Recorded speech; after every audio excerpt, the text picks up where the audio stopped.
اللهم صل على سيدنا ومولانا محمد معدن الجود والکرم وآلہ وصحبہ وبارک وسلم۔ حمد و صلاۃ کے بعد قرآن پاک کی سورہ نساء آیت نمبر 123 کا کچھ حصہ اللہ پاک نے ایک قانون بیان فرمایا ہے۔ فرمایا من یعمل سوءا یجزا بہ، رب فرماتا ہے جو بندہ بھی کوئی برائی کرے گا اسے اس کی سزا ضرور ملے گی۔ کوئی شخص برائی کر کے یہ نہ سمجھے کر لی میں نے ختم ہو گیا معاملہ، اسے سزا ضرور ملے گی۔ برائی کتنی ہو، کس قدر ہو، حد کیا ہے، وہ بھی قرآن پاک نے بیان فرمائی۔ فرمایا فَمَن يَعْمَلْ مِثْقَالَ ذَرَّةٍ شَرًّا يَرَهُ، ایک ذرے کے برابر بھی اگر تو شر کرے گا تو وہ تیرے سامنے آئے گا، تیرے سامنے آئے گا ذرے کے برابر۔ اور فرمایا صرف بات شر کی نہیں، وَمَن يَعْمَلْ مِثْقَالَ ذَرَّةٍ خَيْرًا يَرَهُ، اگر تو ذرہ برابر بھی نیکی کرے گا تو اس کا بھی اللہ تجھے اجر عطا فرمائے گا۔ جو بھی برا کام کرے گا، کوئی بھی برائی کرے گا، وہ 7 پردوں میں چھپ کر ہی کیوں نہ کرے، وہ ساری دنیا سے اپنی آنکھیں بند کر کے کیوں نہ کرے، وہ سمجھے کہ میں بڑا سمارٹ ہوں، بڑا تیز ہوں، میں نے اس طرح گناہ کیا ہے کہ میں نے کوئی نشان نہیں چھوڑا، کوئی اس کے اندر میں نے ایک ذرہ برابر بھی غلطی کا امکان نہیں چھوڑا جس سے پکڑا جاؤں۔ فرمایا نہیں، ساری دنیا سو جاتی ہے، رب بیدار رہتا ہے۔ سب کو دھوکہ دیا جا سکتا ہے، رب قریب کو نہیں دیا جا سکتا۔ سب لوگ تیری چالاکی کی نظر ہو سکتے ہیں، تیری تیز زبانی کی نظر ہو سکتے ہیں، لیکن من یعمل سوءا یجزا بہ، فرمایا یاد رکھ اگر تو کوئی برا عمل کرے گا تو تجھے سزا ملے گی۔ کتنی ملے گی، کہاں ملے گی؟ تو مفسرین فرماتے ہیں فی الدنیا والآخرہ، دنیا میں بھی ملے گی، آخرت میں بھی ملے گی، دونوں جگہ سزا ملے گی، تجھے وہ سزا بھگتنی ہے۔ آج ہمارے زمانے کے اندر پہلی بات تو یہ ہے کہ لوگ گناہ کو گناہ ہی نہیں سمجھتے۔ گالی گناہ ہی نہیں، جھوٹ بولنا گناہ ہی نہیں، غیبت گناہ ہی نہیں، بد نگاہی گناہ ہی نہیں، سود کا دھندا کرنا گناہ ہی نہیں۔ لوگ گناہ کو گناہ ہی نہیں سمجھتے، بلکہ لوگوں نے گناہوں کے نام بدل دیے ہیں۔ چغلی کا نام گپ شپ رکھ لیا، جھوٹ کا نام بہانہ رکھ لیا، میں نے کوئی بہانہ کر دیا۔ پہلی بات تو یہ ہے کہ میرے بھائی ہم گناہ کو گناہ ہی نہیں سمجھتے، اور دوسری بات یہ ہے کہ اب لوگ گناہ پر فخر کرنے لگے۔ لوگ فخر کے ساتھ بتاتے ہیں میں نے گناہ کیا، میں نے اتنے آدمیوں کو آج الو بنا دیا، اتنے لوگوں کا مذاق اڑا دیا، اتنے میں نے برے کام کر لیے، فلاں جگہ میں نے اس طرح کیا تو پھر لوگ بول نہیں سکے۔ گناہ کر کے الٹا ناز کرتے ہیں۔ حضرت آدم علیہ السلام سے جو خطائے اجتہادی ہوئی وہ حکمت الہی تھی، کیونکہ آپ کو زمین پہ آنا تھا، تو وہ سارا ایک سلسلہ ہوا۔ شیطان نے آ کے قسم کھائی کہ آپ یہ کھا لیں دانا تو آپ یہ یاد نصیب ہوگی۔ آپ جانتے تھے کہ اللہ کی جھوٹی قسم کوئی نہیں کھا سکتا، حکمت الہی کے تحت آپ نے اس کو کھایا۔ مشکاہ شریف میں موجود ہے، حضرت موسیٰ علیہ السلام نے ایک دن کہا حضرت آدم سے کہ نہ آپ وہ گندم کا دانہ، نہ پھل آپ کھاتے درخت کا، اور نہ یہ سارے معاملات ہوتے۔ تو حضرت آدم نے کہا بھئی یہ تو اللہ کی حکمت تھی، دنیا کیسے آباد ہوتی ہے اگر میں یہ کام نہ کرتا، اور رب نے مجھے بنایا ہی دنیا کے لیے تھا۔ جب بنانا چاہا تو فرمایا وَإِذْ قَالَ رَبُّكَ لِلْمَلَائِكَةِ إِنِّي جَاعِلٌ فِي الْأَرْضِ خلیفہ، میں اسے زمین کے لیے بنانے لگا ہوں۔ فرمایا مجھے تو حکمت پتا تھا، اس بات کا پتا تھا، لیکن بظاہر حضرت آدم علیہ السلام سے بھی خطا ہوئی، اجتہادی خطا جناب آدم سے بھی ہوئی، ان سے بھی خطا ہوئی، اور غلطی شیطان نے بھی کی۔ حضرت آدم علیہ السلام کی وہ خطا تو ہم خطا کو گنتے ہی نہیں۔ حضرت آدم علیہ السلام سے خطا نہیں ہوئی بلکہ اللہ کی حکمت پوری ہوئی۔ میری بات کی سمجھ آ رہی ہے آپ حضرات؟ حکمت الہی، اللہ کی حکمت پوری ہوئی، لیکن بات سمجھنے کی ہے، اور بات غور کرنے کی ہے، اور بات توجہ دینے کی ہے۔ شیطان نے بھی غلطی کی لیکن قیامت تک کے لیے لعنتی قرار پایا۔ بڑی غور کرنا اور بڑی احتیاط سے بات سمجھنا. غلطی شیطان نے کی، قیامت تک کے لیے لعنتی قرار پایا. بظاہر خطا حضرت آدم سے بھی ہوئی، لیکن اللہ نے ساری انسانیت کا باپ فرما دیا. رب کریم نے نبی بنا لیا، اولی العزم پیغمبر بنایا اللہ کریم نے. بظاہر تو حضرت آدم علیہ السلام سے بھی خطا ہوئی، لیکن میرے بھائی جو بات سمجھنے کی اور غور کرنے کی ہے، فرق کیا ہے؟ ادھر لعنت پڑ گئی، ادھر درجہ مل گیا. فرق اتنا ہے کہ شیطان نے خطا کی تو اللہ نے فرمایا تو بھول گیا ہے، تو کہنے لگا ابا واستکبر وکان من الکافرین، انکار کرنے لگا، اکڑنے لگا، ڈٹنے لگا خطا کر کے. انا خیر منہ، میں اس سے بہتر ہوں، یہ لفظ کہنے لگا. غلطی کی، غلطی مانا نہیں. فرمایا نکل جا، فخرج فإنک رجیم، تو لعنتی ہے قیامت تک کے لیے. گناہ کر کے ڈٹ گیا ہے. حضرت آدم نے خطا کی بھی نہیں، حکمت الہی پوری ہوئی تو پھر بھی کہتے ربنا ظلمنا انفسنا وَإِن لَمْ تَغْفِرْ لَنَا وَتَرْحَمْنَا لَنَكُونَنَّ مِنَ الْخَاسِرِينَ. 500 سال تک جناب آدم نے آنکھ اٹھا کے آسمان کی طرف نہیں دیکھا. فرمایا مجھے حیا آتی ہے، میں اپنے رب کی نافرمانی کر بیٹھا ہوں. 500 سال دیکھا نہیں، اور دعا کیا مانگتے؟ کہتے ربنا ظلمنا انفسنا، اے اللہ میں اپنی جان پہ زیادتی کر بیٹھا ہوں. وَإِن لَمْ تَغْفِرْ لَنَا وَتَرْحَمْنَا، اگر تو نے معاف نہ کیا، تو نے ہی رحم نہ کیا، لَنَكُونَنَّ مِنَ الْخَاسِرِينَ، اے اللہ پھر تو میں بڑے نقصان والوں میں سے ہو جاؤں گا. رب فرماتے جب اس نے کہا، جب اس نے اپنی غلطی کو مانا، آہوزاری کی، فَتَلَقَّى آدَمُ مِن رَبِّهِ کَلِمَاتٍ، اللہ نے خود ہی جناب آدم کو کچھ کلمے سکھائے. فرمایا چل اس طرح کر کے مجھ سے معافی مانگ. جب حضرت آدم نے معافی مانگی تو انہو هو التواب الرحیم، فرمایا میں نے معاف بھی کیا ہے اور رحمتوں کے دروازے بھی کھول دیے ہیں. بھائی ڈٹ گئے لوگ، غلطی کر کے لوگ ڈٹ گئے، خطا کر کے لوگ مانتے نہیں، جھوٹ بول کے نہیں مانتے. لوگ ڈٹے ہوئے ہیں، خطا کر کے ڈٹے، ناز کے ساتھ بتلاتے ہیں، فخر کے ساتھ بتلاتے ہیں. اپنی خطاؤں کا لوگ ڈھنڈورا پیٹتے. یہاں اخبار میں آئے دن پڑھو، بہت بڑا بیوروکریٹ، بہت بڑا تاجر، بہت بڑا صنعتکار، ٹیکس والے پہنچ گئے، صاحب ٹیکس دیجئے. کہتا میرا تو اپنا پیسہ ہی نہیں، میں تو لمٹ کا کاروبار کرتا ہوں، بینک کے ساتھ کام کرتا ہوں. اعلانیہ کہہ رہا ہے میں تو بھائی کام کر رہا ہوں بینک کے ساتھ، خود کہہ رہا ہے میں سود کا دھندا کرتا ہوں. میرے نبی کریم سید عالم علیہ السلام نے فرمایا ماں کے ساتھ زنا کرنے والا اتنا برا نہیں جتنا سود کا کاروبار کرنے والا برا ہے. اتنا بڑا جرم اور تو اعلانیہ بیان کر رہا ہے، ڈٹ کے بات کر رہا ہے تو اعلانیہ. میرے نبی پاک نے فرمایا سود لینے والا، سود دینے والا، سود کا کاروبار کرنے والا، سود کی دستاویزات لکھنے والا، اس پہ گواہ بننے والا، سودی آدمی کو گھر میں پناہ دینے والا، جس کو پتا چلے یہ سودی ہے پھر بھی غصہ نہ کرنے والا، سودی کے ساتھ تعلق بنانے والا، سودی کے ساتھ راضی ہونے والا. فرمایا جتنے لوگ بھی ہیں ان سب پر خدا کی بھی لعنت ہے، فرشتوں کی بھی لعنت ہے، اور محمد مصطفیٰ کی بھی لعنت ہے. اتنا نحوست والا کام اور ڈٹ کے تو بیان کر رہا، شرم ہی نہیں آ رہی، حیا ہی نہیں آ رہی. اتنا تو برا فعل کرتا، ڈٹ کے کہتا ہے وہ تو میرا تو جناب کا پیسہ ہی اپنا نہیں، میں تو سودی ہوں. حیا کر. لوگ گناہ کرتے اور فخر بھی کرتے، زیادتی کرتے اور فخر بھی کرتے، ظلم کرتے اور فخر بھی کرتے. میرے رسول کائنات سید عالم صلی اللہ تعالی علیہ وآلہ وسلم نے جس چیز کو اتنا برا، اتنا غلیظ کہا، اتنا گندا کہا، اس کو لوگ استعمال کر رہے ہیں. اور ساتھ پھر یہ صاحب بھی ہوتے ہیں، سیٹھ بھی ہوتے ہیں، رئیس بھی ہوتے ہیں، فنکار بھی ہوتے ہیں، ساتھ یہ اس کے باوجود یہ بہت بڑے ذمہ دار بھی ہوتے ہیں. اتنا غلط اور غلیظ کام کرنے کے باوجود لوگ فخر کا مظاہرہ کرتے ہیں. یاد رکھیں اور یاد رکھیں اور پھر یاد رکھیں، انسان اگر کبھی ناز کرے گا تو اس وقت کرے گا جب اللہ اسے اپنی رحمت عطا فرمائے گا، اور وہ بھی شکر کے انداز میں. لوگ خطا کر رہے ہیں اور فخر بھی کر رہے ہیں، خطا کر رہے ہیں اور فخر بھی کر رہے ہیں. میرے نبی رحمت سید عالم صلی اللہ علیہ وسلم نے فرمایا ابن آدم کے ہر بیٹے سے غلطی ہو جاتی ہے، لیکن ایک گناہگار بڑا ہی اچھا ہے.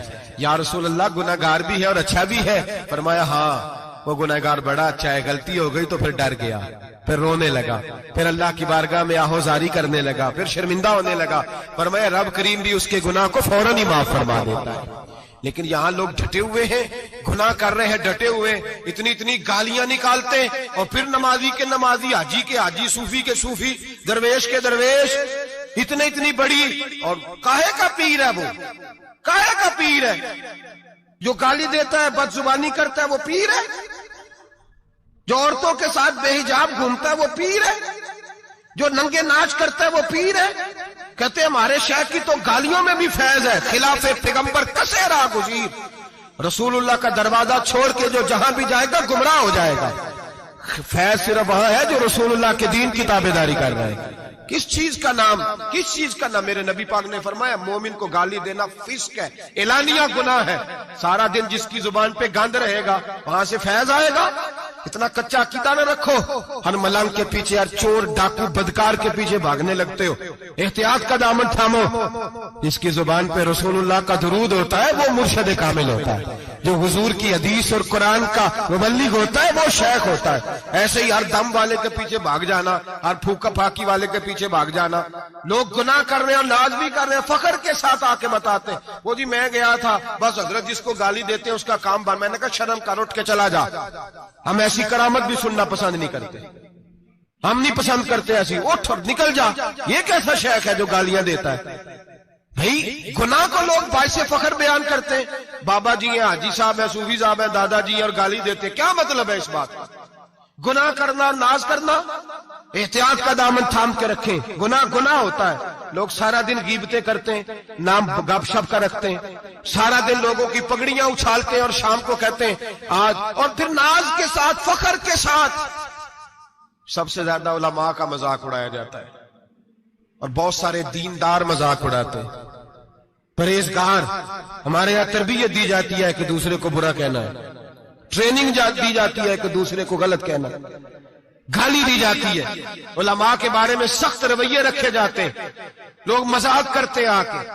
ایک بچہ، ایک طالب علم میرے ساتھ پڑھتا تھا، دوست تھا، بڑا حسین آدمی تھا، مقابلہ رہتا تھا، نمبر زیادہ لے لیتا تھا، کئی دفعہ اچھا نہیں لگتا تھا، یکدم مدرسہ چھوڑ گیا۔ میں ملنے گیا اور میں نے کہا بھائی واپس آ جا یار، تیرے ساتھ مزہ تھا، اب تو مقابلے کا دوسرا ساتھی بھی کوئی نہیں۔ ٹھیک ہے وہاں بات رہتی تھی پر تیرے بغیر مدرسہ سکون نہیں۔ مجھے کہنے لگا یار چھوڑ، کیا ملے گا؟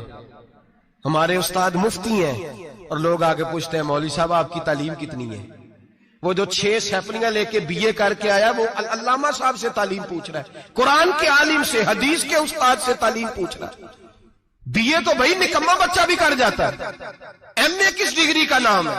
میں ایسے ایم اے پڑھے لوگوں کو جانتا ہوں جن کو مبادیات کا نہیں پتا، ایسے بیرسٹر کو جانتا ہوں جسے دعائے قنوت نہیں آتی، ایسے لوگوں کو جانتا ہوں جنہیں سورہ فاتحہ نہیں آتی۔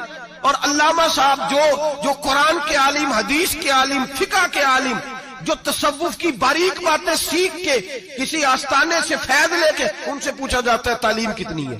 ہمارا علم کیتا۔ ہمارے زمانے میں توہین ہوتی ہے علماء کی، بچے مدارس چھوڑ گئے۔ میں اگر سخت بات کہہ دوں تو یہ میرے جذبات ہیں، مجھے معاف کیجئے گا۔ لوگ گویوں کے پاس جا کے بیٹھ گئے، کہتے ہیں سر سکھاؤ، ہم نعت خواں بن جاتے ہیں، پیسے تو آئیں گے۔ مولانا کو کیا ملتا ہے؟ ان کو لوگ کیا دیتے ہیں؟ 10,000 15,000، اور پھر توہین بھی کرتے ہیں۔ سن لے الموجب الکبیر کی حدیث، میرے نبی پاک صلی اللہ علیہ وسلم نے فرمایا جس کو پتا ہو یہ دین کا صحیح عالم ہے اور نیک بھی ہے، جس کو پتا ہو، پھر اگر اس نے توہین کی اس بندے کی تو فرمایا وہ مومن نہیں، وہ منافق ہے، بے ایمان ہے۔ جو دین کا عالم ہونے کے باوجود پرہیزگار ہو پھر بھی توہین کرتا پھرتا ہے۔ بڑے بڑے علماء کی پگڑیاں اچھلتی ہیں، چھوٹا سا اینکر ہے امریکہ کے تلوے چاٹ کے روٹی کھاتا ہے، بڑے بڑے مشائخ کی پگڑیاں اچھالتا ہے ٹی وی پہ بیٹھ کے، اور لوگ ہیں کہ دادے تحسین دے رہے ہیں، گناہ پر فخر محسوس کر رہے ہیں۔ حضرت عبداللہ ابن عباس میرے رسول اللہ کے سگے چچا کے بیٹے تھے، حضرت ابی بن کعب رضی اللہ تعالیٰ عنہ حضور کے خادم تھے، پر دین کے عالم تھے، نبی پاک کی حدیثیں زیادہ جانتے تھے۔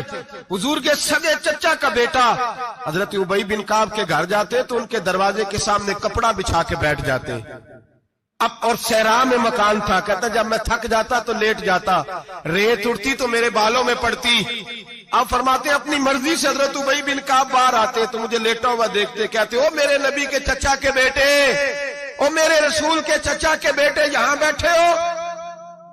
تو میں کہتا میں آپ سے اپنے مصطفیٰ کریم کی حدیثیں سننے آیا ہوں، شاگرد بننے آیا ہوں، اور یہ توہین ہے کہ استاد کے دروازے پہ بندہ آئے تو دستک دے کے باہر بلائے، یہ توہین ہے۔ آپ کا جب دل کرے آپ تشریف لائیں۔ حضرت عبداللہ ابن عباس فرماتے ہیں میں یہ نہیں دیکھا میرا تعلق کس خاندان سے ہے، میں نے تو یہ دیکھا جسے رسول اللہ کے دین کا علم مل گیا وہ سب سے آگے گزر گیا ہے۔ اپنے اندر یہ خوبی پیدا کریں۔ لوگ گناہ مذاق اڑاتے ہیں، مذاق، بچے چھوٹے چھوٹے روتے ہیں آ کے، کہتے ہیں حضرت جی ہم نے نہیں یاد کرنا قرآن پاک، فلانے آدمی کے گھر میں ختم پڑھنے گئے تھے، وہ کہتا تھا آج کدی خیر نہیں۔ قرآن کا بچہ، قرآن کا حافظ قاری، مدینے والے محبوب نے فرمایا اس کے پیروں کے نیچے فرشتے پر بچھاتے ہیں۔ ایک دنیا دار کے دروازے پہ سویرے 10 بجے جا کے بیٹھتا ہے، وہ کہتا ہے میرے گھر بھیجو قرآن شریف پڑھانا ہے۔ 10 بجے بچہ بیٹھتا ہے، اور زور کا وقت ہو گیا تو کہتا لائن میں لگ جاؤ تمہیں روٹی دینی ہے، لائن میں لگ جاؤ۔ حیا نہیں آتی؟ یہ رسول اللہ کا دین ہے، یہ نبی پاک کا دین۔ بھکاریوں کی طرح مدارس کے طلباء مانگتے پھرتے ہیں، جو تمہیں دین سکھاتے، تمہیں رسول اللہ کا فرمان سکھاتے، وہ بھکاری بنا دیے تم نے۔ اور وہ عیاش اور فحاش جو لوٹ کے روٹی کھانے والے، ان کو سربراہ بنا لیا۔ خیال آنا چاہیے، حیا آنی چاہیے۔ پر میں بچوں سے کہتا ہوں کہتا بیٹا وہ عزت نہ دیکھو جو تمہیں دنیا دار دیتے ہیں، وہ والی عزت دیکھو جو تمہیں آمنہ کے لال نے عطا فرمائی ہے۔ میرے رسول پاک نے فرمایا کوئی کسی کا سجادہ، کوئی کسی کا سجادہ نشین، العلماء وراثت الانبیاء، فرمایا جسے دین کا علم دیا وہ محمد عربی کا سجادہ نشین ہے، وہ میرا وارث ہے۔ ہمیں کیا ضرورت ہے کسی کی جانب دیکھنے کی؟ خدا را ہم لوگوں کو دین سے دور کر رہے ہیں، مدارس بے آباد، گناہ پہ فخر، جعلی پیروں کے جعلی بیٹے بڑی بڑی بلڈنگوں پہ فخر کرتے ہیں، 1-1 کروڑ کی گاڑی میں بیٹھتے ہیں۔ مدارس کے بچے بیچارے نعت خواں تماشا لگا کے کسی گلوکار سے سر سیدھی کر کے آئے، اتنی سی اس نے داڑھی رکھی ہوئی، حیا نہیں، شرم نہیں، تماشا نہیں، اس نے لگایا ہوا ہے، اور وہ روز 10,000 20,000 40,000 لے کے جا رہا ہے۔ اور مدرسے کا طالب علم وہ دیکھتا رہتا ہے کہ گرمی آئی ہیں تو کہیں سے کپڑے بھی آئیں گے کہ نہیں، وہ دیکھتا رہتا ہے کہ سردی آئی ہیں کوئی پوچھے گا بھی نہیں۔ اور امیر لوگ کبیر لوگ آ کے پوچھتے ہیں، کہتے ہیں صاحب کل لے آجے بچے، ابا جی فوت ہو گئے، ان پہ ختم شریف پڑھنا ہے۔ ہم گناہ کرتے ہیں اور گناہ پہ فخر کرتے ہیں، ہم نے لوگوں کو دین سے دور کر دی۔ اپنے اندر تقوی پیدا کریں، اور اگر کبھی غلطی ہو جائے تو احساس پیدا کریں، گناہ پہ فخر نہ کریں۔ کتنا بڑا یہ جرم ہے دین کے علماء کی توہین کرنا۔ اعلانیہ ہوتا ہے، مجلسوں اور محفلوں میں ہوتا ہے، جگہ جگہ بیٹھ کے لوگ یہ غیبت کرتے ہیں، اس سے بچیں، آگے بڑھیں۔ ایک بہت بڑا جرم اور ہوتا ہے ہمارے زمانے میں، وہ ہے مذاق اڑانا کسی کا۔ کسی کا رنگ اگر کالا ہے تو کس نے بنایا ہے؟ اونچا بولے، کس نے بنایا ہے؟ قد چھوٹا ہے تو کس نے بنایا ہے؟ رشتہ دیکھنے آیا ہے بیٹی کا، بیٹے کا باپ ہے تو سمجھتا ہے کہ شاید میں فرعون بن گیا ہوں، رشتہ دیکھنے آیا ہے، کہتا ہے سارا کچھ ٹھیک ہے، شرافت بھی ہے، نفاست بھی ہے، بچی کا قد چھوٹا ہے۔ تجھے خیال نہیں آتا؟ تو اللہ سے نہیں ڈرتا؟ تو انچی ٹیپ لے کے پھر رہا ہے، تجھے احساس ہی نہیں بیٹیاں کیا ہوتی ہیں، تجھے خبر ہی نہیں بیٹی کتنے بڑے درجے کا نام ہے۔ حضرت مالک بن دینار فرماتے ہیں میں توبہ کرنے سے پہلے بہت بڑا شرابی تھا، میری 2 سال کی بیٹی تھی، میں شراب پینے لگتا تھا تو میری شراب گرا دیتی تھی، کہتی ابا میں تجھے گناہ نہیں کرنے دوں گی۔ 2 سال کی بیٹی، فرماتے میری بد نصیبی دیکھو میری بیٹی فوت ہو گئی۔ ایک رات میں خواب دیکھتا ہوں کہ دوزخ جنت کے فیصلے ہو رہے ہیں، قیامت قائم ہو گئی ہے، میرے لیے دوزخ کا حکم آ گیا، میرے پیچھے ایک بڑا سا اژدہا، بڑا سا سانپ بھاگنے لگا۔ فرماتے ہیں میں دوڑتا جا رہا ہوں، ایک بزرگ نظر آئے، میں نے کہا مجھے بچانا، کہنے لگے بیٹا میں کمزور ہوں، میں نہیں بچا سکتا۔ کہتے ہیں مجھ میرا اشارہ کیا، کہنے لگے پہاڑ کی طرف جا شاید تو بچ جائے۔ کہتے ہیں میں پہاڑ کی طرف جا رہا تھا تو وہاں سے بیٹی آ رہی تھی، میری بیٹی دوڑتی آئی، میری گود میں بیٹھی اور اژدہے سے کہنے لگی دفع ہو جا، تو میرے ابو کو نہیں جلا سکتا۔ کہتے ہیں وہ 2 سال کی بیٹی کی آواز سن کے وہ اژدہا بھاگ گیا، میری گود میں بیٹھ خواب دیکھنا، میری داڑھی سے کھیلنے لگی، کہنے لگی ابا میں تجھے منع کرتی ہوں نا شراب نہ پیا کر، شراب۔ تو میں نے کہا بیٹے یہ کیا ہے سارا کچھ؟ کہا ابا جی یہ تیرے برے عمل ہے جو اژدہا بن۔ تو بزرگ کون تھے؟ کہنے لگے بیٹے ابا جی وہ آپ کا نیک عمل ہے پر وہ کمزور بڑا تھا آپ کو بچا نہیں سکا. ابا جی بس کر دیں بس کر دیں, اب آپ برے کام نہ کریں, آپ توبہ کر لیں, جو پچھلے گناہ ہو گئے میں اللہ کی بارگاہ میں سفارش کروں گی, رب آپ کے معاف کر دے گا. مالک بن دینار فرماتے میری آنکھ کھلی تو میں پکی توبہ کر گیا. بیٹیاں تو بخشوانے آئی ہیں دنیا میں, بخشوانے, اور یہاں لوگ فخر کرتے ہیں, فخر سے بتاتے ہیں, کہتے ہیں میرے بیٹے کے 15 رشتے ہیں, شاید مجھے قرآن دازی کرنی پڑے. شرم کر, حیا کر. لوگیوں کی بیٹیوں کے بارے میں اس طرح کے انداز اختیار کرتا ہے, تو گناہ کرتا ہے پھر اس پر تو پھولتا نہیں سماتا, اس پر تو پھر تجھے حیا نہیں آتی. لوگ ٹیز کرتے ہیں, میں نے دیکھا ہے, بہن کے بھائی کو تکلیف دیتے ہیں, بیٹی کے باپ کو تکلیف دیتے ہیں, اذیت پہنچاتے ہیں. ڈرنا چاہیے رب. گناہ کرتے ہو پھر فخر بھی کرتے ہو, شرم آنی چاہیے. مذاق اڑاتے ہیں لوگ, غریب کا, کالے کا, چھوٹے قد والے مذاق اڑاتے ہیں. میرے رسول پاک سید عالم صلی اللہ علیہ وسلم کی حدیث ہے ابو داؤد شریف میں, حضور کے ایک صحابی جہاد پہ تھے, کہتے ہیں ایک جگہ پڑاؤ کیا, ایک صحابی سو رہے تھے, دوسرا آیا تو اس نے اس کے اوپر رسی پھینکی. وہ ڈر کے اٹھے, ہائے کیا ہو گیا, رسی پھینکی, ڈر کے اٹھے, انہوں نے سمجھا سانپ آ گیا ہے. فرماتے ہیں نبی پاک دیکھ رہے تھے, حضور قریب ہے, فرمایا خبردار مسلمان کو ڈرانا حرام ہے. حضور میں مذاق کر رہا تھا, فرمایا تو حرام فعل کر رہا تھا, خبردار یہ کام کیا تھا. میرے حبیب پاک علیہ السلام نے فرمایا جو دنیا میں لوگوں کا مذاق اڑاتا تھا, مذاق اڑاتا تھا, جس کا رنگ کالا ہے اس کا اللہ نے بنایا ہے, قد چھوٹا تو اللہ نے بنایا ہے. اور یہ یاد رکھیں یہ سب سے زیادہ برے وہ لوگ نہیں جو برادری پہ فخر کرتے ہیں, جو برادری پہ فخر کرتے ہیں برے ہیں پر زیادہ نہیں. سن لو اور یاد رکھو, برا وہ ہے جو اپنی برادری کو چھوٹا سمجھتا ہے. تو نے اپنے آپ کو کیسا چھوٹا سمجھ لیا, تجھے پتا نہیں تو خدا کا بندہ ہے, محمد عربی کا نوکر ہے. کنتم خیر امتین, تو سب سے زیادہ شان والا ہے. برا وہ ہے جو اپنی برادری کو چھوٹا سمجھے, جو اونچا سمجھے وہ تو خیر برا ہے ہی.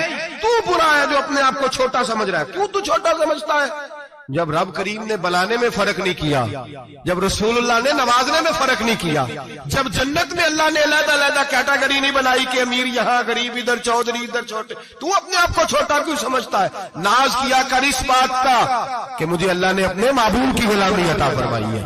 تو زیادہ بڑا مجرم ہے اگر تو اپنے آپ کو چھوٹا جانتا ہے, زیادہ مجرم ہے. احساس کمتری والا زیادہ ظالم ہے, یہ یاد رکھ لیں اور سمجھیں میری بات کو اور غور کریں. مذاق کرتے ہیں لوگ, او فلانی برادری کا میرے سامنے بات کرے گا, فلانی برادری, اور پھر تکبر بھی کرتے ہیں. میرے نبی پاک علیہ السلام نے فرمایا قیامت کے دن ایک آدمی کے لیے جنت کا دروازہ کھولا جائے گا, وہ دوڑتا ہوا جنت کی طرف جائے گا. جب دروازے کے قریب پہنچے گا تو دروازہ بند کر دیا جائے گا. وہ پھر آئے گا, پھر کہا جائے گا آجا جنت میں, پھر دوڑے گا, پھر جنت کے قریب جائے گا, پھر وہ دروازہ بند ہو جائے گا, پھر مایوس ہو کے آئے گا, پھر کہا جائے گا واپس آ, کھل گیا دروازہ. کئی بار آئے گا, کئی بار جائے گا, روئے گا, تڑپے گا, پریشان ہوگا. فرشتے سے کہے گا یہ میرے ساتھ کیا ہو رہا ہے؟ تو وہ فرشتہ کہے گا وہی ہو رہا ہے جو دنیا میں تو اللہ کے بندوں کے ساتھ کرتا تھا. تو لوگوں کے مذاق اڑاتا تھا. جوان اس کو کہتے ہیں جو پھپتیاں زیادہ کسے, جگتے زیادہ کرے, بوڑھوں کا مذاق اڑائے, بیماروں کا مذاق اڑائے, غریبوں کا مذاق اڑائے, کسی کے پھٹے کپڑے دیکھ کے پھپتی کسے, وہ سمجھدار ہے. یہ گناہ کرنا پھر اس پہ پھولنا بھی. میرے نبی کریم علیہ الصلوۃ والسلام نے فرمایا رب کریم کے فرشتے کہیں گے تو بندوں کے ساتھ ایسا کرتا تھا, آج تیرے ساتھ ایسا ہوگا. میرے نبی رحمت سید عالم علیہ السلام کے غلام, میرے بھائیوں بہت زیادہ نہیں کرتے لوگ آج مذاق, بڑا ظلم نہیں کرتے, تکلیف نہیں دیتے. میں نے بوڑھوں کو روتے دیکھا ہے, میں نے غریبوں کو روتے دیکھا ہے, میں نے مسکینوں کو روتے دیکھا ہے, بیماروں کو تڑپتے دیکھا ہے. میں نے دیکھا ہے لوگوں کو تکلیف میں, لوگوں کو دکھ میں دیکھ کے مذاق اڑاتے. میرے حبیب پاک علیہ السلام کے صحابی ہیں حضرت عبداللہ ابن عمر فرماتے ہیں میں حج کے لیے جا رہا تھا. محدث ابن جوزی نے لکھا ہے, فرماتے رستے میں ایک جگہ میں نے پڑاؤ کرنا چاہا, علاقہ بڑا چٹیل تھا, بڑا سخت تھا. میرا ارادہ بنا کہ میں, اور لوگ مذاق پہ فخر کرتے نہیں, بعد میں آ کے سناتے نہیں میں نے یہ کیا, آج اس گناہ پر فخر نہیں کیا جاتا. حضرت موسیٰ علیہ السلام سے بنی اسرائیل والے کہنے لگے کہ لگتا ہے آپ ہمارے ساتھ مذاق کر رہے ہیں، تو آپ فرمانے لگی اعوذ باللہ ان اکون من الجاہلین، میں پناہ مانگتا ہوں کہ میں جاہلوں میں سے ہو جاؤں۔ جاہل لوگ مذاق کرتے ہیں، اعوذ باللہ ان اکون من الجاہلین پہلے سپارے میں کہا گیا جاہل ہے جو کسی کا مذاق اڑائے، جو کسی کے رنگ کا، قد کا، برادری کا، غربت کا مذاق اڑائے وہ جاہل ہے۔ قرآن مجید نے کہا، میں نہیں کہہ رہا۔ حضرت سیدنا عبداللہ ابن عمر فرما رہے میں جا رہا تھا، رستے میں نے دیکھا کہ چٹیل میدان ہے، حج کے لیے جا رہا تھا، کوئی جگہ نہیں مل رہی تھی، ایک بوڑھی عورت کا مکان نظر آیا، اس کے پاس میں نے پڑاؤ کیا، ٹھہر گیا۔ بوڑھی نے اپنے بیٹے کو بھیجا، کہنے لگی کوئی نورانی چہرے والے بزرگ ہیں، کوئی پرہیزگار آدمی ہے، ان کو بلا لاؤ۔ اپنی ڈرائنگ روم میں بیٹھک میں سلا لیتے، کہتے مجھے وہ لے آئے، بیٹھک میں سلایا۔ آدھی رات کا وقت ہوا تو اچانک ایک آواز چلانے کی، جیسے کسی کو درے مارتا ہے وہ چلاتا، شنن ما شن مشکیزہ، کدھر ہے مشکیزہ، کہاں گیا مشکیزہ، لاؤ مشکیزہ۔ پھر کوئی مارتا ہے، پھر مشکیزہ، آیا مشکیزہ، کدھر گیا مشکیزہ۔ فرماتے ہیں کوئی روتا ہے، مشکیزہ مشکیزہ پکارتا ہے۔ حضرت جناب سیدنا عبداللہ ابن عمر فرماتے ہیں میں اٹھا، ادھر دائیں بائیں دیکھا، باہر نکلا، کوئی بندہ نظر نہیں آتا۔ چیخنے کی آواز، چلانے کی آواز، تڑپنے کی آواز، میرا دل کانپے، اے اللہ کس پہ عذاب ہو رہا ہے۔ فرماتے ہیں دن کا اجالا نکلا، نماز فجر کے بعد میں نے بوڑھی کو بلایا، میں نے کہا اماں سو نہیں پایا ساری رات۔ اماں کہنے لگی تجھے مشکیزے مشکیزے کی آواز آتی ہوگی، تجھے کسی کے مار کھانے کی آواز آتی ہوگی۔ میں نے کہا ہاں کیا ہوا؟ کہنے لگی تمہارے کمرے کے بالکل پیچھے میرے شوہر کی قبر ہے، وہ اپنی قبر سے مشکیزہ مشکیزہ چلاتا ہے، ساری رات اس کو عذاب ہوتا ہے۔ بڑی دعائیں کراتی ہوں، تو بھی دعا کر، اسی لیے بلایا ہے، اللہ اس کی مشکل آسان کر دے، قبر کا عذاب اٹھ جائے۔ تو میں نے کہا اماں اس کی غلطی کیا ہے؟ کہنے لگی ایک پیاسا آدمی دوڑتا ہوا ہمارے گھر آیا، برسوں پرانی بات ہے، پتہ نہیں شیر پیچھے تھا، ڈاکو پیچھے تھے، کیا تھا، دوڑتا ہوا آیا، آ کے کہنے لگا ہائے پیاس، ہائے پیاس، ہائے پیاس، پانی مل جائے، پانی مل جائے، پانی دے دو۔ کہتے ہیں وہ آدمی مرنے کے قریب تھا، میرے شوہر نے مذاق کیا، کہنے لگا مشکیزے سے پی لے۔ وہ جب مشکیزے کے قریب گیا، مشکیزہ کھولا تو وہ خشک تھا۔ کہتے ہیں وہ لڑکھڑا کے گرا، اس کی موت ہو گئی۔ جب سے یہ مرا ہے اس کی قبر سے بھی مشکیزے کی آواز آتی ہے۔ سالوں بیت گئے، عرش کا مالک ناراض ہو گیا ہے کہ تو نے میرے مرتے ہوئے بندے سے بھی مذاق کیا، مرنے والے سے بھی تو مذاق کرتا رہا۔ فرمایا اب یہ مشکیزہ دعا کرو یہ بخشا جائے، دعا کرو اور چھوڑ دیں بھائی لوگوں کا مذاق اڑانا، نہ کسی کے حال پہ طنز کر، نہ کسی کے غم کا مذاق اڑا، وہ جسے چاہے جیسا نواز دے۔ یہ مزاج لطف رسول ہے۔ باپ منتیں کر رہا ہے کہ بارات آئی ہے بیٹی کی تو اللہ کرے روٹی پوری ہو جائے، رشتہ دار مذاق اڑا رہے ہیں، یہ کیا پکایا ہے، یہ کیا لائے ہو، یہ کیا رکھا ہے، انتظام کس طرح کا کیا ہے، بیٹھنے کا سلیقہ نہیں۔ بیٹیاں تو برابر ہوتی ہیں، بیٹیاں تو سب کی برابر ہوتی ہیں، تو جاہلوں جیسے کام کر رہا، کسی کے گھر آ کے اس کا نمک کھا کر تو مذاق اڑا رہا، کسی کے گھر بیٹھ کے اس کی توہین کر رہا ہے۔ میرے نبی پاک علیہ السلام نے فرمایا حرام ہے کسی مسلمان کا مذاق اڑا کے اس کو تنگ کرنا، اس کو خوف دینا۔ دل لگی تو میرے نبی کی سنت ہے، دل لگی کرنا، خوش دلی کرنا، ہنسنے والی بات کرنا، ہنسانا، یہ تو نبی پاک کا طریقہ ہے۔ لیکن کسی کی کمزوری بیان کر کے اس کو تنگ کرنا یہ جہالت ہے، اس جہالت سے منع کیا گیا۔ بھائی مذاق کرتے ہیں لوگ، پھر فخر کے ساتھ بیان کرتے ہیں، اتنا بڑا گناہ کر کے پھر اس پر ناز کرتے ہیں۔ خدا را اس ظلم سے باز آؤ، اس گناہ سے باز آؤ۔ ایک بہت بڑا جرم غیبت کا گناہ ہے، کسی کے عیب بیان کرنا۔ تفصیل سے بات کروں گا جاسوسی پر انشاءاللہ آئندہ جمعے، لیکن میرے نبی پاک علیہ السلام کی حدیث یاد رکھ لیں۔ حضور نے فرمایا چوک میں کھڑے ہو کے کسی کی عزت نہ اچھالنا۔ لوگ تو بھائی وہ باتیں بیان کر دیتے ہیں جو سامنے والے میں ہوتی نہیں۔ چوک میں کھڑے ہو کے کسی کی عزت نہ اچھالنا۔ فرمایا اگر تو برسر بازار کسی کے بارے میں بات کرے گا اور کسی کو رسوا کرے گا اور تو ساتھ کوٹھڑیوں کے اندر بھی بیٹھا ہوا تو اللہ تجھے ذلیل کر دے گا، رسوا کر دے گا۔ ڈر اس وقت سے لوگ، آپ یقین کریں خیر کی بات لوگ بیان ہی نہیں کرتے الا ماشاءاللہ، غیبت کرتے، چغلی کرتے۔ سیدہ طیبہ طاہرہ حضرت عائشہ صدیقہ فرماتی ہیں بیٹھی تھی، ایک بی بی آئی حضور کے پاس، وہ عورت چلی گئی تو میں نے کہا کتنا چھوٹا قد ہے، کتنی عجیب سی لگ رہی تھی۔ حضور نے فرمایا عائشہ توبہ کر اللہ کی بارگاہ میں، یا رسول اللہ وہ بات تھی تو میں نے بیان کی. فرمایا تھی تو تو نے بیان کی تو میں نے توبہ کا کہا ہے. اگر وہ بات نہ ہوتی پھر تو بہتان تھا اور اس کی سزا تو کوڑے ہیں. جس کے اندر جو بات پائی جاتی ہے وہ بیان کرنا گناہ ہے, وہ جو پائی نہیں جاتی وہ تو بہتان ہے. ہم کہتے ہیں جی میں جو ہے وہی بیان کر رہا ہوں. نہ بھائی, وہی تو گناہ ہے جو ہے, جو نہیں وہ تو بہتان ہے. اور نبی پاک صلی اللہ علیہ وسلم نے غیبت کو, کسی کی چگلی کو, کسی کے پیٹھ پیچھے عیب بیان کرنے کو زنا سے برا قرار دیا. زنا سے برا قرار دیا ہے نبی پاک. اور لوگ ہیں کہ غیبتیں کرتے ہیں اور پھر اس پہ فخر کرتے ہیں, دوسروں کو سناتے پھرتے ہیں, اعلانیہ گناہ کرتے ہیں. ایک بہت بڑا گناہ بدنگاہی کا گناہ ہے. آپ کو پتہ ہے ہمارے ملک کے اندر بدکاری, زنا اور بے حیائی کی شرح کتنی بڑھتی جا رہی ہے, کس قدر بڑھتی جا رہی ہے. وہ لوگ جو نکاح کر لیتے ہیں وہ بھی اپنی نگاہوں کو, میں اکثر کہتا ہوں, حضور نے فرمایا نکاح آدھا ایمان ہے. جس نے نکاح کر لیا اس کا ایمان مکمل ہو گیا. تو جو نکاح کے بعد بھی باز نہ آیا, میں اس کو بے ایمان نہیں کہتا, لیکن نبی پاک نے فرمایا جو نکاح کر لے اس کا ایمان, بولیے ایمان, محفوظ ہو گیا اس کا ایمان. سارے بولیے ایمان. اور جو پھر بھی باز نہ آئے, حضور کہہ رہے ایمان مکمل ہو گیا. اور جو نہ باز آیا کیا فتویٰ دیا جائے حدیث کی روشنی میں؟ میرے نبی پاک کی بارگاہ میں عورتیں آئیں توبہ کرنے, بیعت کرنے, مسلمان ہونے. تو حضور بیعت لیتے وقت فرمانے لگے میرے ساتھ وعدہ کرو, جھوٹ نہیں بولو گی, غیبت نہیں کرو گی, زنا نہیں کرو. ایک عورت بول پڑی, کہنے لگی یا رسول اللہ صلی اللہ علیہ وسلم میں مسلمان تو نہیں پر خاندانی ہوں, میرے گھر والوں کے ذہن میں بھی کبھی زنا کا خیال نہیں آیا. ہم تو اسے خاندانوں کے وقار کے خلاف سمجھتے ہیں. روز بری نظر سے کسی کو دیکھنا اور کسی کے بارے میں غلط باتیں, ناراض نہ ہونا. بہت سارے بوڑھے بھی لذت لے لے کے جرم بیان کرتے ہیں, گناہ بیان کرتے ہیں, غلط باتیں کرتے ہیں, کسی عورت کے بارے میں تبصرہ کرتے ہیں. کیا سمجھتے ہیں مرد اور عورت معاذ اللہ تعالیٰ ایک کمرے میں جا کے بدکاری کرے تو وہی زنا ہے؟ میری طرف دیکھیے اور جھانک کر کے سنیے کیا عرض کر رہا ہوں, ادھر دیکھیں میری طرف. نبی پاک صلی اللہ علیہ وسلم نے فرمایا زنا زبان کا بھی ہوتا ہے, زنا کان کا بھی ہوتا ہے, زنا آنکھ کا بھی ہوتا ہے. حضور کس طرح؟ فرمایا جس نے گند دیکھا اس نے آنکھ کا زنا کیا, جس نے لذت لے کے سنا,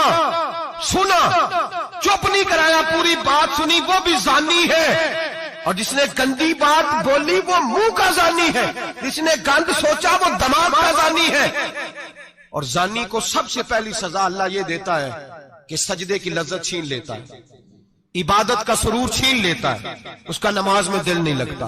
قرآن میں سب سے پہلی سزا اسے اللہ اپنے دروازے سے دور کر دیتا ہے. بھائیو آج ہمارے سجدے بے کیف ہیں, آج لوگ غلط جگہ پہ گھنٹوں بیٹھے رہتے ہیں. مسجدوں میں لوگوں کے دلوں کو گھبراہٹ ہوتی ہے, لوگ بھاگتے ہیں. میرے نبی پاک نے فرمایا تو نظر کو پاک کر لے, اللہ تیری عبادت میں لذت پیدا فرما دے گا. میرے بھائی یاد رکھ لیں اور سن لیں, سب سے کمزور آدمی وہ ہے جس کا ذہن پاک نہیں. سب سے کمزور آدمی وہ ہے جو کردار کا غلط ہے. ایک بات میں نے پڑھی, آپ یقین کریں میرا دل کرے کہ میں آگ لگا دوں اس عنوان کو جس پہ گندگی لکھی جاتی ہے, ان اخباروں کو, ان چیزوں کو جس پہ گند لوگوں کے دلوں میں. وہ انڈیا کی ایک وزیر اعظم عورت گزری تو کسی نے اس سے کہا کہ پاکستان نے تو تمہیں شکست دی ہے, تم جیت نہیں سکے بڑا ملک ہو کے. کہنے لگی کوئی بات نہیں, تھوڑا وقت ٹھہر جاؤ, ہم ان پر تہذیبی جلگار کریں گے, ان کے گھروں میں ننگا ناچ کریں گے, یہ گندی تصویریں دیکھیں گے, یہ گند میں الجھ جائیں گے. اور جو قوم گند میں الجھ جایا کرتی ہے وہ پھر کسی سے لڑنے کی طاقت نہیں رکھتی, اس کے اندر ڈٹ جانے کی ہمت نہیں ہوتی, اس کی غیرت کے جنازے نکل جاتے. دل کرتا ہے جل جائے وہ جل جائے جہاں سے برائی پھیلتی, تباہ ہو جائے وہ علاقے جہاں سے گند ہوتا ہے. لوگ گند کی کمائی کھاتے ہیں, گند کی. ایکٹروں کے ساتھ کھڑے ہو کے فوٹویں کھچاتے ہیں اور گناہ پہ فخر کرتے ہیں, اور گندے لوگ کہتے ہیں اللہ کا فضل ہے ہم گند پھیلا رہے ہیں. ثم معاذ اللہ, لوگ گناہ پہ فخر کرتے ہیں چوکوں چوراہوں میں. محمد بن قاسم آئے ہندوستان پہ راجہ دہر کے مقابلے میں, نوجوان میری طرف دیکھیں اور صحیح ہو کے بیٹھے, خاصے صحیح ہو کے بیٹھے, تقریر نہیں کر رہا, جذبات کا, میرے جذبات سنیں, دل کے پھپولے جل رہے ہیں سینے کے داغ سے. اللہ کی قسم روح کی گہرائی سے بات کر رہا ہوں، وہ بات کر رہا ہوں جو سینہ کہہ رہا ہے کہ پھٹ جائے اور کہنا نہ پڑے۔ قرآن و حدیث پڑھتے ہیں اور پھر اپنا حال دیکھتے ہیں تو لگتا یہ ہے کہ عذاب قریب آ گیا ہے، لگتا ہے زمین پھٹنے والی ہے، آسمان گرنے والا، لگتا ہے قریب آ گیا ہے سارا کچھ۔ سمجھے کیا عرض کر یہ بات اگر آپ سمجھ گئے تو قیمت وصول ہو گئی، اس کو سمجھ گئے تو سمجھ لیں آپ کے مزاج کے اندر اللہ نے تبدیلی پیدا کر دی۔ محمد بن قاسم 18 سال کا جوان، ایک عورت کی عزت پر راجہ دہر ہندو نے حملہ کیا، محمد بن قاسم بچانے آئے۔ جب ہندوستان آئے فوج تھوڑی تھی، علاقہ تھوڑا تھا، راجہ دہر کی فوج بہت زیادہ، اور پھر اپنا عرب چھوڑ کے یہاں آ کے ہندوستان میں اس کے علاقے میں اس پہ حملہ کرنا، حالات خراب تھے۔ محمد بن قاسم پریشان ہے، ایک بزرگ نے دیکھا، کہنے لگے پریشان کیوں ہو؟ کہنے لگا سوچتا ہوں علاقہ بھی اس کا، فوج بھی اس کی، میرے فوجیوں کو تو رستوں کا بھی نہیں پتا، کیسے جنگ کریں گے، کدھر سے آئیں گے، اور پھر ہمیں زبان بھی نہیں آتی، کیسے کام ہوگا، ڈر رہا ہوں۔ 2-4 دن گزرے تو محمد بن قاسم اشاش بشاش ہو گئے۔ وہ بزرگ کہنے لگے خیر ہے، بڑے مطمئن ہو گئے ہو؟ کہنے لگے بس راجہ دہر ہم سے مقابلہ نہیں کر سکتا، راجہ دہر ہمارے مقابلے میں کھڑا نہیں ہو سکتا، وہ گرا کے گرا، وہ لڑکھڑایا کے لڑکھڑایا، ریزہ ریزہ ہو جائے گا۔ آپ کو کیسے خوشخبری مل گئی؟ کہنے لگے مجھے پتا چلا ہے کہ راجہ دہر ذہن کا گندا ہے، وہ تو چچا کی بیٹی کو نہیں چھوڑتا، ماموں کی بیٹی کو نہیں چھوڑتا، خالہ کی بیٹی کو گندی نظر سے دیکھتا ہے۔ جس کا ذہن گندا ہوتا ہے وہ کسی کا مقابلہ نہیں کر سکتا، ہمیں فتح ہوگی، فتح، وہ گرے گا۔ وہ بزرگ کہتے ہیں میں سمجھ گیا کہ واقعی سے فتح ہوگی۔ آج کشمیر کیوں آزاد نہیں ہو رہا، فلسطین میں آگ کیوں لگی ہوئی ہے؟ مسلمان جب تک ذہن کا گندا ہے کمزور ہے، جب تک ذہن کا ناپاک ہے کمزور ہے۔ حضرت سعد بن ابی وقاص رضی اللہ تعالیٰ عنہ فرمایا کرتے تھے اللہ مسلمان کی مدد اتنی دیر تک کرتا رہتا ہے جتنی دیر تک مسلمان کا ذہن صاف رہتا ہے، کردار پاک رہتا ہے۔ آگ اس لیے معاشرے میں لگی ہے، نوجوانوں تم کہتے ہو کامیابیاں نہیں ملتی، اسے کیسے کامیابی مل سکتی ہے جس کا ذہن ہی صاف نہیں؟ وہ کیسے دنیا کی بازی جیت سکتا ہے جس کی نگاہ ہی پاک نہیں؟ وہ کیسے آگے بڑھ سکتا ہے جس کے کردار میں پاکیزگی نہیں؟ اپنے آپ کو پاک کر لو، اللہ ہر مشکل میں تمہاری مدد فرمائے گا، ہر رستے میں تمہاری مدد فرمائے گا۔ اور میں نے کہا جب آدمی ناپاک ہوتا ہے تو رب کریم اس سے عبادت کی لذت چھین لیتا ہے، اور اللہ کی سب سے بڑی سزا یہ ہے کہ کسی کو سجدہ نہ لمبا کرنا دے۔ رب کریم سب سے زیادہ اس سے ناراض ہے جس کو قرآن پاک کے کھولنے کی توفیق نہ ہو۔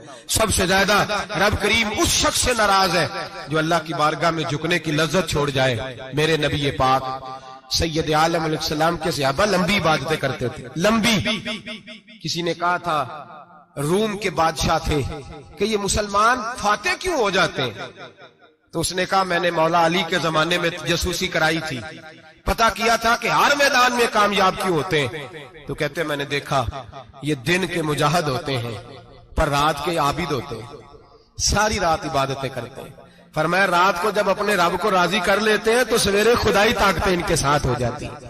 ہم کہتے ہیں ہماری چلاکی سے کامیابی ہوگی، ہم بڑے تیز ہیں، ہماری حکمت عملی سے کامیابی، سیاست سے کامیابی۔ جب تک اللہ تیرا ساتھ نہیں دیتا تو قدم نہیں اٹھا سکتا، جب رب کریم تیری مدد نہیں فرماتا تو عمیق گھڑوں میں گر جاتا، تو اپنی چلاکی کے اندر ہی مر جاتا ہے گھٹ کے۔ میرے بھائی جب تیرے اندر لذت ہوتی ہے، صلاح الدین ایوبی، سب بولیے رحمت اللہ تعالی، حضرت صلاح الدین ایوبی بہت بڑا صوفی، بہت بڑا مجاہد، بہت بڑا دلیر، لیکن کمال یہ تھا کہ میرے غوث اعظم کے مدرسے سے تعلیم پائی تھی، علم، روحانیت، تقوی، پرہیزگاری شیخ عبد القادر جیلانی کے ادارے سے سیکھا تھا۔ صلیبی جنگیں ہو رہی تھی، عیسائیوں کے ساتھ لڑائی ہو رہی تھی، صلاح الدین ایوبی بڑے پریشان تھے، بڑی اذیت میں تھے، بڑی تکلیف میں تھے۔ اے اللہ کیا بنے گا؟ اچانک پتا چلا کہ ایک بحری بیڑا آ رہا ہے عیسائیوں کا، اور اس کے اندر تلواریں ہیں، نیزے ہیں، بڑا کچھ ہے۔ صلاح الدین ایوبی پریشان ہو گئے، کہنے لگے پہلے ہی مسلمانوں کے پاس اسلحہ کم تھا، پہلے ہی پریشانی تھی، اب اور آ رہا ہے سامان، کیسے کام چلے گا؟ پریشان ہوئے، میٹنگ نہیں بلائی، کابینہ کا اجلاس نہیں بلایا، سیاسی حکمت عملی نہیں بدلی، مسجد اقصی میں چلے گئے، ساری رات رو کے گزار دی۔ اے اللہ میں اپنے لیے نہیں آیا، تیرے رسول کے دین کے لیے آیا۔ اے اللہ مجھے اپنی کوئی فکر نہیں، تیرے نبی کے دین کے جھنڈے کی فکر ہے۔ خداوندا اے اللہ تو میرے نیتیں میرے ارادے جانتا ہے، مہربانی فرما، مسلمانوں کو قوت دے، کفر کے دل میں روب ڈال دے۔ سویرے صلاح الدین ایوبی اٹھے، مسجد سے باہر نکلے، ایک نیک پارسا صوفی بزرگ سے سامنا ہوا۔ صلاح الدین ایوبی کہنے لگے حضور دعا کرنا، دشمن کا بحری بیڑا آ رہا اسلحہ لے کے، مہربانی کرو دعا کرو، بحری بیڑا آ رہا ہے، مسلمانوں کو اللہ کامیابی دے دے۔ بابا جی کہنے لگے اللہ اکبر، وہ تو بیڑا غرق ہو گیا ہے، وہ تو بیڑا غرق ہو گیا ہے، وہ تو ڈوب گیا ہے۔ اللہ اکبر، وہ تو ڈوب گیا ہے۔ اللہ اکبر، وہ تو تباہ ہو گیا۔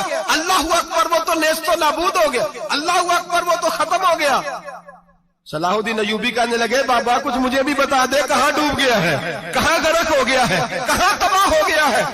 تو بابے نے پلٹ کے دیکھا، کہنے لگا دادا بولا نہ بن، ساری رات مسجد میں آنسو بہاتا رہا ہے، ساری رات تو روتا رہا ہے، ساری رات تو رب کو مناتا رہا ہے، وہ دشمن کا بحری بیڑا تیرے آنسوؤں میں غرق ہو گیا ہے، وہ تیرے آنسوؤں میں ڈوب گیا ہے، رب کریم نے تباہ کر دیا ہے۔ فرمایا تو نیک ہے، تیری سوچ صاف ہے، تو اللہ نے تیری مدد کرنے کا فیصلہ فرمایا ہے، تیرے آنسوؤں میں ڈوب گیا۔ او بھائی ہمیں دعا کی لذت نہیں رہی، قسم اللہ کی دعا کی لذت نہیں رہی، ہم سجدوں میں روتے نہیں، ہمارا وہ کیف بک چھین کے لے گیا ہے۔ مائیں بیٹیوں کے لیے رویا کرتی تھی، باپ بیٹوں کے لیے رب کی بارگاہ میں رویا کرتے تھے، روز نمازیں ہوتی تھی، روز نفل ہوتے تھے۔ مصیبت میں بھی اب یاد خدا ہم کو نہیں آتی، دعا منہ سے نہ نکلی، جیبوں سے عرضیاں نکلی، لذت آہوزاری۔ میرے نبی پاک صلی اللہ علیہ وسلم نے فرمایا میرا مسلمان کبھی مغلوب نہیں ہوگا، کافر اس پر کبھی غالب نہیں آئے گا۔ حضور کیوں؟ فرمایا اس لیے کہ مسلمان کے پاس وہ ہتھیار ہے جو کافر کے پاس کوئی نہیں، مسلمان کے پاس وہ ہتھیار ہے جو کافر کے پاس نہیں، وہ والا اسلحہ ہے جو کافر کو میسر نہیں۔ یا رسول اللہ صلی اللہ علیہ وسلم وہ کون سا اسلحہ ہے؟ تو حضور نے فرمایا الدعاء سلاح المومن، دعا مومن کا ہتھیار ہے جو کافر کے پاس نہیں ہوتا۔ جب یہ سجدے میں جا کے ہاتھ اٹھا کے دعا مانگتا ہے تو فرمایا پھر اللہ اسے وہ والا ہتھیار دیتا ہے کہ ہر میدان میں کامیابی۔ آج لوگ تعویذ لینے آتے ہیں، دم کرانے آتے ہیں، یہ نہیں سوچتے کہ کئی زمانے سے میں نماز نہیں پڑھ رہا، یہ نہیں سوچتے کتنا وقت گزر گیا میں اللہ کی بارگاہ میں جھک نہیں رہا۔ اور آپ اگر ان سے کہیں نا جاؤ گھر جا کے سورہ بقرہ پڑھو تو کہتے ہیں نہیں دم کرے۔ ہم نے تو ان پیروں کو دیکھا ہے جو پھونک مارتے ہیں تو کام ٹھیک ہو جاتا ہے۔ او بھائی جا کے سورۃ بقرہ پڑھ، تیرے گھر سے سارا کچھ نکل جائے گا۔ میرے نبی پاک نے فرمایا جہاں سورۃ بقرہ پڑھی جائے وہاں سے تو شیطان بھی بھاگ جاتا ہے۔ تو حضور کے وعدے پہ یقین کر، گھر میں غربت ہے، پریشانی ہے تو جا کے سورۃ واقعہ پڑھ۔ نبی پاک نے فرمایا جو سورۃ واقعہ پڑھے گا رسول پاک کا وعدہ ہے گھر میں کبھی فاقہ نہیں آئے گا۔ کہتے نہیں مجھے تو گلے میں رکھنے والا تعویذ دے دیں جس سے ہمیشہ برکت ہی برکت رہے۔ او بھائی اللہ اللہ کر، رب کریم کی بارگاہ میں جھک۔ یاد رکھیں صوفیاء اولیاء اللہ وہ اللہ کو منایا کرتے تھے، حالات بگڑتے تھے تو معافی مانگا کرتے تھے، کہتے تھے ہم سے کوئی غلطی ہو گئی تو ایسا ہوا ہے۔ ایک قول ہے حضرت عبداللہ بن مبارک کا، اگر آپ کو یاد ہو گیا تو بہت سارا وقت آپ کا یہ ایک قول ہو سکتا ہے آپ کو کئی چیزوں کی اصلاح کا موقع دے دے۔ حضرت عبداللہ بن مبارک فرماتے ہیں میں گھوڑے پہ بیٹھا ہوا تھا، میرے گھوڑے نے سرکشی کی، میرے گھوڑے نے سرکشی کی، وہ تھوڑا سا ٹانگیں اٹھانے لگا، تھوڑا سا ادھر ادھر ہونے لگا۔ حضرت عبداللہ بن مبارک فرماتے ہیں میرا گھوڑا میری بات نہیں مانتا تھا، میرے مرید میرے شاگرد ساتھ تھے، مرید کہتے ہیں حضرت فوراً گھوڑے سے اترے اور اتر کر کے فوراً اللہ کی بارگاہ میں جھک گئے، نماز پڑھی، نفل پڑھے، رونے لگے، استغفار پڑھنے لگے۔ تھوڑی ہی دیر کے بعد دوبارہ گھوڑے پہ بیٹھ گئے، وہ گھوڑا بالکل صحیح ہو گیا، تابع داری کرنے لگا، فرما برداری۔ حضرت سفر پہ جانے لگے تو مریدوں شاگردوں نے پکڑ لیا، کہا حضور بتلائیے ہوا کیا؟ آپ فرمانے لگے میری زندگی کا تجربہ ہے، میرے جانوروں سے، میرے شاگردوں میں سے، میرے مریدوں میں سے، میرے بچوں میں سے جب کوئی میری نافرمانی کرتا ہے تو مجھے پتہ چل جاتا ہے۔ سن لے میرے شاگردوں میں سے، مریدوں میں سے اور میرے بچوں میں سے، میرے بچوں میں سے بول کے بتاؤ، میرے نام لیجیے، میرے وہ بھائی جو روز کہتے ہو نا پتہ نہیں کیا ہو گیا، سنو حضرت عبداللہ بن مبارک فرماتے ہیں میرے شاگردوں میں سے، مریدوں میں سے، بچوں میں سے جب کوئی میری نافرمانی کرتا ہے حتیٰ کہ میرے گھر کے جانوروں میں سے بھی اگر کوئی میری نافرمانی کرتا ہے تو مجھے سمجھ آ جاتی ہے آج کہیں نہ کہیں مجھ سے میرے رب کی نافرمانی ہو گئی ہے، آج کہیں میں نے اللہ کی نافرمانی کر لی ہے جو میری نافرمانی ہو رہی ہے۔ آپ فرماتے ہیں میں فوراً توبہ کرتا ہوں، فوراً معافی مانگتا ہوں۔ جب میں اللہ سے صلح کر لیتا ہوں تو سارے میرے فرما بردار ہو جاتے ہیں۔ فرماتے ہیں یہ گھوڑا سرکشی کر رہا تھا، یہ گھوڑا سرکشی کر رہا تھا، میں سمجھ گیا آج میں نے کہیں اپنے رب کی نافرمانی کر لی ہے، آج مجھ سے کوئی گناہ ہو گیا، کوئی غلطی ہو گئی، میں نے معافی مانگیا تو دیکھو میرا گھوڑا میرا فرما بردار ہو گیا ہے۔ میرے بھائی اعلانیہ ظلم کرنا، اعلانیہ گناہ کرنا، اعلانیہ اللہ کو ناراض کرنا، روز کی بنیادوں پر ظلم کرنا، ہم صبح اٹھ کے سوچے تو صحیح کہ شام تک وقت گزرتا کیسے ہے، کتنی باتیں ہیں جن میں جھوٹ ہے، کتنے لفظ ہیں جن میں غیبت ہے، کتنی گفتگو ہے جس کے اندر غلاظت ہے، اور پھر کتنا رزق ہے جو حرام کا ہے۔ ایک صاحب کہنے لگے حضرت جی گھر میں بڑے دم درود کرائے، طویل دھاگا کرایا ہے، گھر کے کونوں سے کوئی روتا ہے چلاتا ہے، کوئی جنات ہے۔ میں نے کہا اچھی طرح تجربہ کر لو، کہیں گھر کی وہ بنیاد حرام پیسوں کی نہ لگی ہو، یتیموں کا مال لگ جائے تو چیخنے کی آوازیں آیا کرتی ہیں۔ اگر ظلم سے گھر بنے ہو تو پھر وہاں سے خوف آیا کرتا ہے۔ اگر کہیں ظلم کا زیادتی کا پیسہ لگ گیا ہے، اگر کہیں جعلی دوائیاں بیچ کے پیسہ کما لیا ہے، اگر مردہ جانور ہوٹل پہ بیچ کے پیسے کما لیے ہیں، اگر کسی کے جذبات کچل کے مال بنا لیا ہے، لوٹ لیا ہے، پھر سکون کی نیند کوئی نہیں، پھر سکون کی نیند کہاں میسر آئے گی؟ پھر روز تو تڑپے گا، پھر روز تو روئے گا۔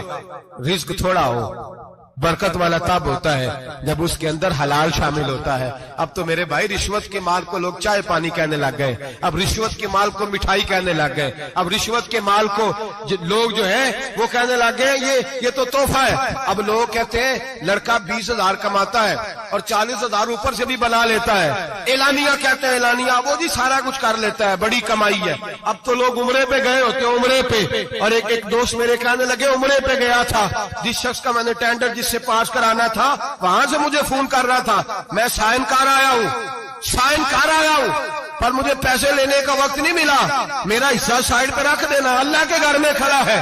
آج بھی کیتی جاندے ہو، نال لو بھی پیتی جاندے ہو، کھا کے مال یتیماں دا پیج مسیتی جاندے ہو، پھٹ دلاں دے سیندے نہیں، ٹوپیاں سیتی جاندے ہو، نفس تے چھری پھیر دے نہیں، دمبے کیتی جاندے ہو، فرض پلائی بیٹھے ہو تے نفلہ نیتی جاندے ہو، دسو تے سی بلے نوے کی کچھ کیتی جاندے ہو۔ یہ کس طرح کا وتیرہ اپنا لیا ہے؟ 50 لاکھ حرام کا کمایا اور اس میں سے 10 لاکھ مسجد بھی دے دیا، کئی کروڑ حرام کا کمایا اور اس میں سے 10-15 عمرے بھی کر لیے۔ پہلے دیکھ تو صحیح تیرا مال کیسا ہے۔ اعلانیہ گناہ، اعلانیہ رشوت چلتی ہے، اعلانیہ لوگ پیسے۔ ہمارے ملک کے اندر ایسے تاجر بھی پائے جاتے ہیں جو کہتے ہیں جی میں ٹی وی میں بیٹھ کے کہتا ہوں میں رشوت دیتا ہوں، رشوت لی جاتی ہے، میں چھوٹے سے لے کر بڑے تک کو دیتا ہوں، یہاں چھوٹے مجرم بند ہیں، بڑے آزاد ہیں۔